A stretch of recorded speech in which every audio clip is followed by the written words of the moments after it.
ay pindutin lang po natin itong scan. Antayin nyo lang po matapos ang scanning at malalaman nyo po kung may dalang panganib or harmful ang mga apps po na naka-install sa inyong cellphone.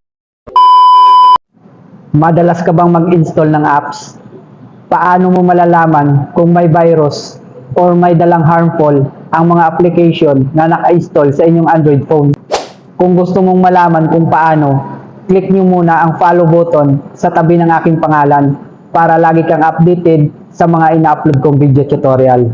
Punta lang po kayo sa inyong Play Store application and then pindutin nyo lamang po ito. Pagkatapos ay pindutin nyo lang itong profile picture nyo na makikita po sa upper right side. At dito po sa inyong Google account, hanapin nyo lang po dito sa ibaba ang Play Protect and then pindutin po natin. At dito po sa recently scan apps ay makikita nyo na po ang mga apps na naka-install po sa inyong cellphone. At ako po ay meron po akong 43 apps na naka-install po sa aking cellphone. Para malaman po natin kung may dalang harmful or virus ang mga apps na naka-install po sa ating cellphone ay pindutin lang po natin itong scan. Antayin nyo lang po matapos ang scanning at malalaman nyo po kung may dalang panganib or harmful ang mga apps po na naka-install sa inyong cellphone. So sa akin po ang nakalagay po no harmful apps found. So ibig sabihin po wala pong dalang virus ang mga apps po sa aking cellphone. Once naman po na may na-detect ang scanning po sa mga apps po na naka-install sa inyong cellphone na may dalang panganib or harmful ay kailangan nyo lang po itong i-delete or i-uninstall.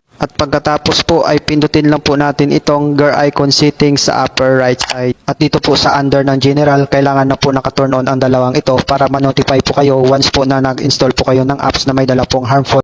At kung nagustuhan nyo po ang video, isang like, share at follow po ay masaya na ako at magkita-kita po tayo in my next video.